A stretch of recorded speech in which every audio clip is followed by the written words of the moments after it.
শিৱসাগৰত মিয়াখেদা আন্দোলনক লৈ সৰব বিধায়ক অখিল গগৈ আৰু ডিসি আৰু এসপিক মই স্পষ্টভাৱে নিৰ্দেশ দিছো আজি শিৱসাগৰৰ শেহতীয়া সামাজিক ৰাজনৈতিক পৰিস্থিতিক লৈ উদ্বিগ্ন বিধায়ক অখিল গগৈ ৰাইজলৈ বিশেষ আহ্বান জনাই বিধায়ক অখিল গগৈ লিখিলে পত্ৰ শিৱসাগৰৰ শেহতীয়া সামাজিক ৰাজনৈতিক পৰিস্থিতিৰ সন্দৰ্ভত ৰাইজলৈ বিশেষ আহ্বান জনাইছে অখিল গগৈ দেওবাৰে ৰাইজ দলৰ সভাপতি তথা শিৱসাগৰৰ বিধায়ক অখিল গগৈ লিখিছে পত্ৰ শিৱসাগৰবাসীক উদ্দেশ্যি অখিল গগৈ লিখা পত্ৰখনৰ পূৰ্ণপাত এনেধৰণৰ ৰাইজলৈ বিনম্ৰ আহ্বান নমস্কাৰ গ্ৰহণ কৰিব অসমৰ সাম্প্ৰতিক পৰিৱেশ আৰু পৰিস্থিতিৰ প্ৰতি সচেতনতাৰে লক্ষ্য ৰখা প্ৰতিগৰাকী লোকে অৱগত যে অসমীয়া সমাজখনৰ পুৰাতন ঐতিহ্য আৰু বৈশিষ্ট্যক যেন আঘাত সনাৰ নিৰন্তৰ প্ৰয়াস চলিছে দুৰ্ভাগ্যজনকভাৱে শাসক পক্ষৰ ফালৰ পৰাই অতি পৰিকল্পিতভাৱে আমাৰ সমাজ আৰু বিশেষকৈ সম্প্ৰীতিৰ এনাচৰি জালক ছিঙি পেলোৱাৰ প্ৰক্ৰিয়া আৰম্ভ কৰা হৈছে যি উদ্বেগজনক ঘটনাক্ৰমে প্ৰতিগৰাকী মানৱীয় গুণসম্পন্ন লোকে চিন্তান্বিত কৰাই নহয় অসমীয়া সমাজখনৰ একেলগে থাকি সমন্বয়ৰে আগবঢ়াৰ মূল আধাৰটো ক্ষতিগ্ৰস্ত হ'ব নেকি তাক লৈ প্ৰশ্নৰ অৱতাৰণা হৈছে মই ধন্য যে শিৱসাগৰ ৰাইজৰ আশীৰ্বাদত মই এনে এটা সমষ্টিৰ পৰা বিধায়ক নিৰ্বাচিত হৈছোঁ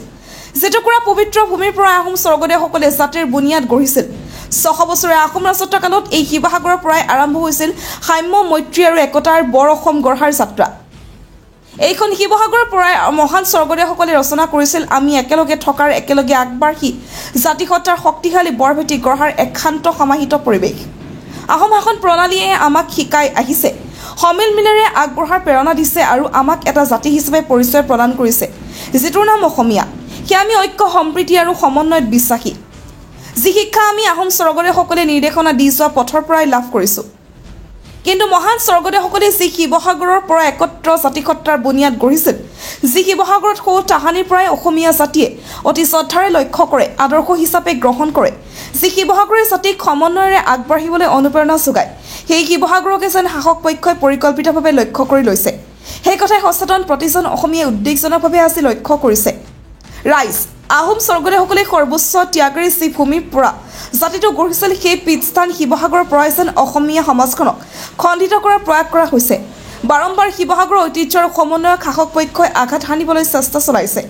শাসক পক্ষই নিশ্চিত যে জাতিটো গঢ়াত অগ্ৰণী ভূমিকা আৰু নেতৃত্ব লৈ শিৱসাগৰ সমাজ আৰু ঐতিহ্য আঘাত কৰিব পাৰিলেই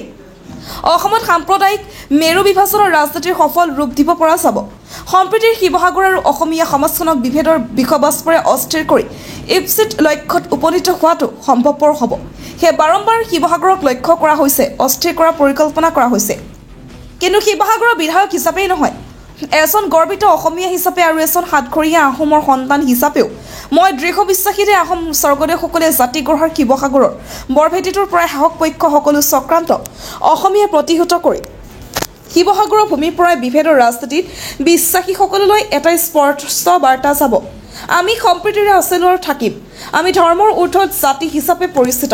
আছিলোঁ আৰু থাকিম মোৰ বিশ্বাস শিৱসাগৰৰ ঐতিহ্যক আঘাত সানিবলৈ চলি থকা প্ৰয়াস আৰু চক্ৰান্তক শিৱসাগৰৰ সচেতন নাগৰিকসকলে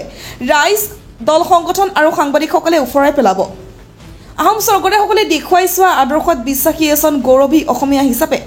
জাতিসত্তাক আঘাত সানিবলৈ চক্ৰান্তকাৰীয়ে চলাই থকা ষড়যন্ত্ৰক মষিমূৰ কৰিবলৈ সকলোৱে আগবাঢ়ি আহিবলৈ বিনম্ৰ অনুৰোধ জনালোঁ এই সংকটৰ সময়ত জাতিটোক ভালপোৱা জাতি ধৰ্ম বৰ্ণ নিৰ্বিশেষে সকলো বিবেকবান মানুহ ঐক্যবদ্ধ হৈ বিভাজনকামীহঁতক এঘৰীয়া কৰিবই লাগিব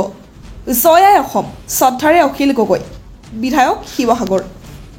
আৰু ডিসি আৰু এসপিক মই স্পষ্টভাৱে নিৰ্দেশ দিছো আজি